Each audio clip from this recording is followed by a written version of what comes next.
Bonjour Clotilde, merci Bonjour Eric. de faire cette interview. De rien. On a une histoire commune depuis pas mal d'années déjà en fait. Donc c'est intéressant puisque Clotilde a même travaillé avec nous pour participer à la gestion des contenus. Et puis après elle a eu sa vie personnelle, elle est partie sur Marseille et là elle revient dans la région lyonnaise. Et depuis janvier, elle décide de relancer une activité Happy Parents. Puisqu'avant elle s'est occupée un peu de sa petite famille. Et voilà, donc depuis janvier elle a démarré. Donc je me suis proposé de la contacter parce que c'est vrai que j'avais l'impression qu'elle était en plein boom. Et puis en plus elle lance une activité complémentaire qui s'appelle Happy Kids. Et donc je trouvais que c'était intéressant de montrer une formatrice qui non seulement relance le mouvement avec nos activités, mais qui en plus fait quelque chose de complémentaire. Alors ce que je te propose, c'est peut-être démarrer par l'aspect formation. C'est-à-dire, toi qui connais bien maintenant les formations Happy Parents, qu'est-ce que tu en penses par rapport à l'aspect pédagogie, par rapport à l'aspect relation famille-enfant, comment tu vois ça? Alors moi, les formations, elles me servent quotidiennement. Déjà au niveau personnel avec mes filles, et puis après au niveau forcément professionnel. Je trouve que c'est vraiment disons qu'on est équipé pour gérer les situations qui se présentent, quelles que soient les situations. On peut vraiment avoir des situations complètement différentes qui se présentent à nous, et je trouve qu'on a un panel d'outils qui permet de gérer tout ça. Voilà, que ce soit au niveau scolaire, donc avec les astuces pédagogiques, que ce soit au niveau plus personnel avec les ateliers stress, monde de la relation, philo, théâtre, etc.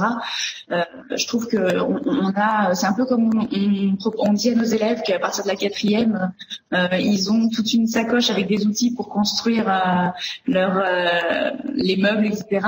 L'image qu'on donne avec Bernadette, et je trouve que nous c'est un peu pareil. On a une sacoche remplie d'outils dont on peut se servir pour accompagner les enfants et la famille avec.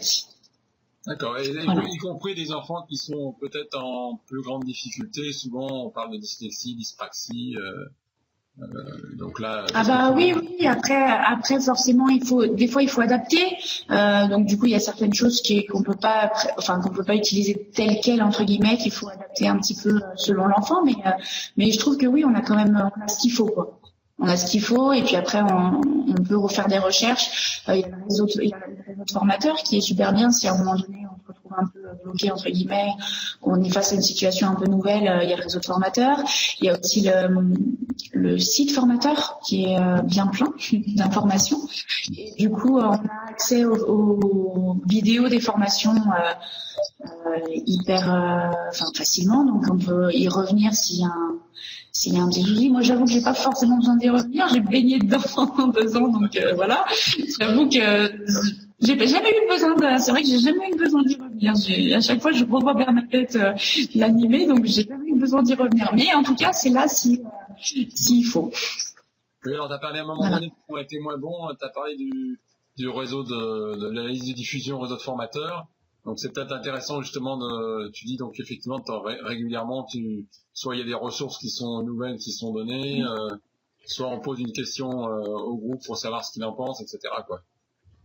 C'est ça. Ouais. Je trouve que c'est pas mal. Alors du coup c'est vrai que moi j'ai un rythme un peu soutenu, donc des fois je lis pas tout dès que ça arrive, mais je prends un temps à un moment donné pour lire. Mais du coup c'est vrai et puis c'est surtout en fait il n'y a pas forcément on ne cantonne pas juste à la scolarité ou à l'accompagnement. Il y a plein de choses. C'est divers et varié, quoi. C'est pas juste. C'est vraiment divers et varié. Il y a vraiment plein de choses qui passent et je trouve ça vraiment sympa cet échange. D'accord. Donc ça veut dire qu'une fois que t'es lancé, t'es pas perdu toute seule dans ton coin. T'as une relation. C'est ça, voilà. Avec d'autres personnes, avec Bernadette d'ailleurs aussi, je pense. Oui, et puis avec le réseau, donc ça permet comme ça de ne pas être lâché tout seul dans la nature. Ouais, c'est ça, on est accompagné, ouais. On est accompagné, tout à fait. Alors donc quand t'as redémarré donc en janvier, donc en termes de comment t'as fonctionné, en termes de prospection, parce que c'est souvent les formateurs, c'est souvent un peu ça qui pose comme question. D'accord, je démarre, mais comment je fais derrière? Oui, c'est sûr. Alors moi, du coup, j'ai eu la chance en janvier, au début, parce que ma structure, elle a ouvert en avril. Donc de janvier à avril, c'était surtout du soutien scolaire. Donc il y a eu quelques élèves, il y a eu pas mal d'élèves, c'était Bernadette qui nous avait envoyé. Après, c'est aussi beaucoup le bouche à oreille. Donc on en parle, on commence à dire ben voilà, on va lancer ça, etc. Et puis là, du coup, depuis avril, j'ai la chance d'avoir pignon sur rue. Donc c'est beaucoup, j'ai mis des banderoles, j'ai un logo qui est un peu flashy, donc du coup c'est un peu jaune, enfin jaune complètement d'ailleurs, donc ça attire l'œil, etc. Et puis après c'est aussi à la sortie des écoles, les orthophonistes, les médecins, voilà, c'est vrai qu'il faut faire pas mal de démarchage. Oui, parce que t'es quand même, il faut préciser que t'es quand même dans une petite ville, hein, c'est une ville de combien de personnes? Oui. Il y a 3000, je crois que c'est 3600 personnes. Voilà, donc c'est pas une grosse ville. C'est pas une grande ville, on n'est pas à Lyon, quoi. Et en plus, bon, t'es dans la banlieue lyonnaise, mais assez loin, quoi. Voilà, donc quelque part. Ah bah c'est sûr que moi, c'est pas forcément les Lyonnais qui vont venir à moi. Voilà. Non, c'est sûr. Donc t'es prospecté directement dans ta ville, donc c'est les boulangeries, c'est les écoles. Voilà, les boulangeries, c'est ça, voilà, les boulangeries, les écoles, voilà, c'est ça. Tout à fait. Et puis comme tu dis, avoir des outils qui sont sympas, donc avoir son propre logo. Voilà. Bah, en fait, disons que, et c'est ce que je me suis rendu compte quand j'ai ouvert et que du coup les gens venaient à moi pour me poser des questions, etc. C'est que enfin moi personnellement en tout cas j'ai vraiment confiance en ce que je fais, en ce que je peux donner, en ce que je peux apporter, et du coup quand on en parle ça se ressent.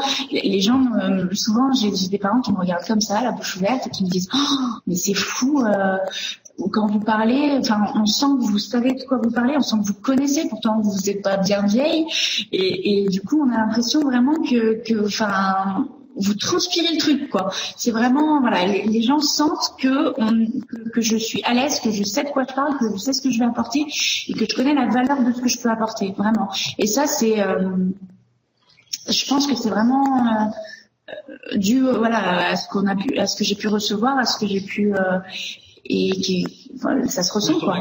Plus ton expérience de maman aussi. Voilà. En plus, oui, aussi, oui, avec 3 petites bêtes. Pardon? T'as pu appliquer les méthodes avec tes enfants. Donc ah bah carrément, oui, avec mes 3 filles. Voilà. Ah oui, carrément, avec mes 3 filles, oui, c'est au quotidien, quoi. Oui, donc la clé, c'est quand même de bien présenter les choses. Et puis bon, soit on peut utiliser le logo Happy Parents, soit toi t'as proposé de faire un logo à toi, ça s'appelle Happy Kids. Ouais, voilà, c'est ça. Une prestation complémentaire, donc tu peux peut-être nous en parler. Oui, alors en fait, du coup, comme je t'expliquais, souvent, quand l'enfant est en difficulté scolaire notamment, on focalise un petit peu dessus, alors qu'il y a plein d'autres manières pour que l'enfant s'exprime et s'éveille et puis réussisse. Et du coup, je propose, donc il y a forcément tout ce qui est théâtre, gestion du stress, relations, philo aussi pour les enfants, les ados. Et puis moi, à côté, j'avais aussi envie de proposer des petits trucs un peu plus créatifs pour que l'enfant puisse s'exprimer différemment. Donc il y a du loisir créatif, de la cuisine, création de bijoux, et puis il y a un atelier que j'ai écrit et qui me tenait vraiment à cœur par rapport à, je l'ai écrit pour ma seconde en fait, qui avait fait du baby gym, et je trouvais qu'il manquait un aspect un peu plus accompagnement, un peu plus. Il y a vraiment excuse-moi, on n'a pas bien entendu. Ah, elle a fait du baby gym. Du baby gym. Voilà. Et il manquait un petit aspect un peu accompagnement, un peu, enfin, je sais pas comment dire, ouais, accompagnement de l'enfant. Et du coup, j'ai écrit un petit atelier bébé éveil autour justement donc de la psychomotricité, mais aussi d'un accompagnement, des découvertes du rythme. Il y a vraiment plein de choses. Cet atelier, c'est ma fille qui m'a. Pardon? Oui, ton atelier qui a été inspiré par tes filles, c'est amusant parce que. Ah voilà, c'est ça. Et vraiment, elle me l'a inspiré. Il y a beaucoup de choses à Happy Parents qui ont été inspirées. C'est ça. Par Delphine et Marie, oui. Voilà. Tout à fait. C'est ça. Bah, donc du coup, voilà, moi, Théa m'a inspiré cet atelier-là, et du coup, c'est vraiment, voilà, je l'ai écrit pour elle et pour sa petite sœur qui va en profiter du coup à partir de septembre. Ah, c'est super. D'accord. Et alors ça, d'après ce que j'ai compris, t'es même en train de discuter avec la mairie. T'as fait des choses, c'est ça, non, de ce côté, non? Oui. Donc du coup, j'ai contacté la mairie qui du coup était ravie qu'un centre s'ouvre comme ça sur la commune, parce que du coup, je propose aussi des petits stages pendant les vacances de loisirs créatifs, etc., de cuisine aussi. J'ai même adapté l'atelier théâtre où je leur fais voilà des petites initiations théâtre. pendant les stages. Et du coup, là, j'ai ouvert au mois d'avril, j'ai commencé par ça. Ça a rencontré un succès. Je m'attendais pas à ce succès-là, vraiment. Et du coup, j'ai été ravie, j'ai été remplie pendant toutes les vacances. J'étais vraiment très surprise. Je pensais pas que ça allait avoir un succès aussi fulgurant. C'est super. Donc, ouais, c'est super. Vraiment, je suis contente. Donc aujourd'hui, tu fais soutien scolaire en maths, en français. Tu fais aussi des langues aussi, non? Oui, je fais des langues et je fais aussi l'économie. Ah oui, c'est vrai que tu avais une compétence économie et donc tu fais aussi un peu d'économie. Et puis tu peux faire monter les ateliers. Donc qu'est-ce que tu as comme atelier qui tourne en fait? Là, pour le moment, j'ai surtout des ateliers plutôt créatifs et théâtre. Mais à partir de septembre, j'ai déjà de la demande pour du stress. Oui. Après, moi, du coup, dans la structure, il y a des choses, c'est pas moi qui les fais, j'ai des intervenantes. D'accord. Parce que je peux pas tout faire. Et donc, du coup, je vais avoir une intervenante en danse. Et vraiment, en plus, dans la même patte, entre guillemets, bienveillance, accompagnement de l'enfant et tout ça. Je vais avoir des ateliers danse qui sont déjà très demandés. Donc, j'ai déjà de la demande pour du stress, de la philo, du théâtre, beaucoup de théâtre. Et puis, du soutien scolaire aussi. D'accord. Donc ça va démarrer cette première. En fait, tu as créé, donc au départ, tu étais un auto-entrepreneur. Et là, tu crées une URL, en fait. Voilà, je vais créer même deux, en fait, pour séparer la partie loisirs et la partie soutien scolaire. Du coup, c'est de la comptabilité, je laisse faire mon comptable, je lui fais confiance. Mais du coup, voilà, effectivement, je vais être en URL en entreprise, ouais, parce que l'auto-entrepreneur, je vais trop dépasser le chiffre, en fait. D'accord. C'est bien. Okay. Bonne nouvelle. Voilà. Tu as des objectifs de développement importants sur l'année qui vient. Qui vont te permettre de faire tourner ces activités, quoi. C'est ça. Ouais, tout à fait. L'idée, ouais, c'est de remplir un minimum les ateliers, ouais. D'accord. Et en termes de prochaine étape, donc là, l'étape, c'est en septembre, c'est mettre en place tes ateliers. Donc, une fois que les ateliers sont en place, donc t'as d'autres visions? Et oui, j'aimerais bien. Là, pour l'instant, j'ai pas axé là-dessus. J'ai axé surtout sur les enfants, mais du coup, la prochaine étape, c'est les adultes. Tout ce qui est parentalité, gestion du stress, régulation pour adultes. Là, voilà, c'est vraiment la prochaine étape, ça va être ça.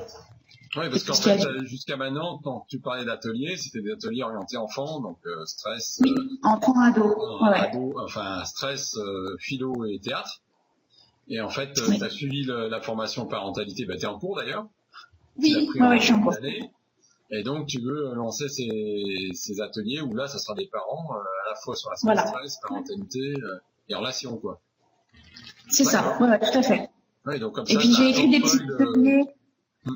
Ouais, parce que du coup, j'ai aussi, vu que mes filles sont pas bien vieilles, je suis encore en plein dans voilà, ma dernière, elle est vraiment petite, elle a 14 mois.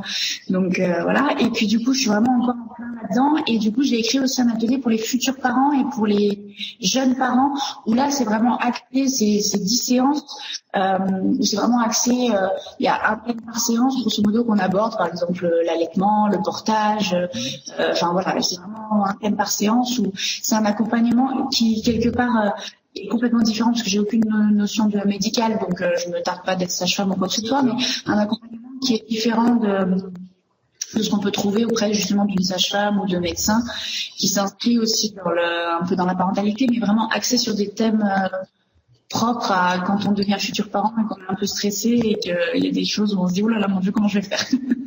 Rappelle-nous l'âge de tes filles. Ma première, elle va avoir 5 ans au mois de novembre, donc là, elle a 4 ans et demi. Ma seconde, elle a 3 ans et ma dernière, elle a 14 mois. Ah, donc c'est chaud quand même. Ouais, c'est bien, c'est un rythme sympathique. C'est un rythme un peu mouvementé. Alors, je regarde si j'avais d'autres questions. Ah oui, on parle de la labellisation, j'allais oublier ça. Donc, qu'est-ce que tu penses de l'aspect labellisation, en fait? C'est-à-dire, pour toi, en termes de formateur, est-ce que c'est important? Est-ce qu'aussi, par rapport à l'extérieur, c'est-à-dire, quand tu présentes l'activité, est-ce que c'est important que, quelque part, tu sois dans un réseau, que, voilà, tout ce qui tourne un peu, tout ça? Oui, alors moi du coup je trouve que c'est bien dans le sens où du coup Bernadette peut nous dire bah là ça va pas, peut-être que ça faudrait le modifier un petit peu. Du coup d'avoir un aspect parce que des fois quand on est dans le truc on se rend pas compte de ce qu'on fait, de ce qu'on ne fait pas. Donc du coup c'est pas mal d'avoir un œil extérieur. Surtout que c'est elle qui a écrit les formations, donc forcément elle sait ce qu'elle attend entre guillemets. Donc effectivement sur cet aspect-là je trouve que c'est bien. Après, pour les parents, quand ils viennent nous voir, forcément, dire je suis formatrice labellisée, je suis formatrice, je suis partie d'un réseau, etc. Ça a quelque part c'est un côté rassurant. Les parents, ils se disent pas qu'on vient de nulle part et qu'on fait ça un peu n'importe comment. D'accord. Voilà, c'est un côté rassurant. Ouais, tout à fait. Donc, je pense que c'est de plus en plus important que les gens, bon, le soutien scolaire, c'est quand même bien répondu maintenant. Mais c'est ça. Ils attendent d'avoir une certaine garantie sur les méthodes qui sont proposées, etc. Et le mix, Voilà. donc pédagogie, développement personnel. Est-ce que tu as un retour par rapport à ça, justement? Le fait de mixer les deux? Voilà, de mixer à la fois des approches pédagogiques, où là, on va faire maths, français, etc. Et puis, à côté de ça, du coaching ou des ateliers. Et ben du coup les parents sont ravis. Là j'ai eu et c'est rigolo, le monde est petit, une jeune qui est venue et en fait un de mes élèves est dans la même classe qu'elle. Sauf qu'en fait elle m'a pas connue du tout comme ça, elle m'a connue parce qu'elle habite la commune en fait où je suis installée. Donc c'est vraiment assez rigolo. Et du coup elle est venue me voir en me disant il faut une remise à niveau pour ma fille parce que elle a eu des petits soucis etc cette année. Et je lui ai dit, ok, d'accord, mais alors moi j'aimerais bien, voilà, je vous explique un petit peu comment je fonctionne, et j'aimerais bien commencer par une petite séance de découverte de votre fille, en commençant donc par le coaching avec le jeu de cartes, les images, etc. Et la maman, elle, ah mais vous faites ça, ah c'est top et tout ça, enfin, elle était vraiment ravie. Et pareil, j'ai une maman qui est venue, sa fille est dans la même école que la mienne, et même âge, et elle est très très très très réservée. Et je viens faire le coaching et puis je vous dis ce qu'il en ressort, etc. Donc je lui ai fait le coaching et la maman qui était, parce que mon local il était sur 2 niveaux, la maman qui attendait en bas, quand je suis redescendue avec sa fille, m'a dit ma fille n'a jamais parlé comme ça à qui que ce soit. Là je suis et je pense que vraiment cet accompagnement là c'est vraiment la prise en charge globale de l'enfant et je pense que les parents justement ils sont très réceptifs dans le sens où ils disent que leur enfant est pris dans sa globalité quoi, qu'on laisse pas voilà, qu'on se focalise pas juste sur dire tiens il y a une mauvaise note en maths alors qu'il peut y avoir bien d'autres choses derrière quoi. Tout à fait. Ouais exactement. Super ça. Et alors qu'est-ce que tu ferais comme recommandation à quelqu'un qui se pose la question, qui se dit je vais être formateur, pas formateur à Piperance, parce que bon voilà, parce que bon c'est normal hein, quand on est sur plusieurs choses, déjà c'est de dire on démarre une activité, on part avec un réseau, est-ce que c'est bon voilà, donc c'est normal que les gens se posent des questions. Et qu'est-ce que tu leur dirais? Moi je dirais pour aider à prendre une décision, d'ailleurs dans un sens ou dans l'autre d'ailleurs. Oui, moi je leur dirais de foncer, moi personnellement. J'en ai souvent qui m'appellent. Pardon? Ça m'étonne pas tellement. Ah, oui. Non, j'en ai souvent qui m'appellent. Bernadette, souvent, elle donne mon numéro. Je sais pas pourquoi d'ailleurs, mais elle donne mon numéro. Ils le trouvent tout simplement sur le site, puisqu'en fait tous les formateurs, formatrices labellisées sont sur notre site. Oui, donc, c'est vrai aussi. Mais c'est vrai que j'en ai pas mal de gens qui sont appelés directement par les personnes. Ouais. Souvent qui m'appellent et du coup je leur dis que, comme j'ai dit tout à l'heure, c'est vrai qu'on est on a tout un panel d'outils qui est vraiment, on n'est pas livré à nous-mêmes, quoi. On n'est pas projeté dans un truc en se disant, voilà, tu vas faire du soutien scolaire. Oui, mais comment je fais? Cette question-là, en fait, on ne se la pose plus parce qu'on a tout ce qu'il faut pour faire. Tout simplement. On est vraiment, voilà, puis il y a le réseau à côté, si on n'ose pas le faire tout de suite, on peut toujours attendre un petit peu, voir faire la formation, voir comment ça se passe, éventuellement si on a des enfants, s'entraider sur nos enfants, les pauvres. Et enfin, voilà, du coup, c'est vrai que puis il y a les formations qui sont en accès libre, on peut revenir. Je trouve que c'est vraiment, on est bien accompagné, quoi. D'accord. Et en termes de démarche, tu as pris soutien scolaire, développement personnel, Je veux dire, est-ce qu'il y a une raison? Est-ce que tu aurais plutôt des... Parce que bon, il y en a qui se posent aussi la question, je vais peut-être faire que du coaching, pas de soutien scolaire. Bon, et puis, il y en a qui n'ont pas du tout envie de faire de soutien scolaire. Il y en a d'autres qui vont plus faire que du soutien et du coaching. Toi, ton expérience là-dessus, c'est... Je trouve que les deux sont complémentaires. Moi, j'ai toujours eu un esprit, je voulais être prof de français, donc enfin voilà, j'ai toujours voulu être dans cet accompagnement-là, donc forcément, j'ai toujours eu un esprit un peu tourné vers la pédagogie, donc moi ça me plaît. Après, c'est vrai qu'effectivement, tout ce qui est coaching, ça me botte énormément aussi. Je trouve que, enfin pour moi en tout cas, c'est vraiment complémentaire. Je ne vois pas faire l'un sans l'autre. Si je pourrais pas faire que du soutien scolaire, et en même temps, le soutien scolaire, je pourrais pas le faire sans le coaching.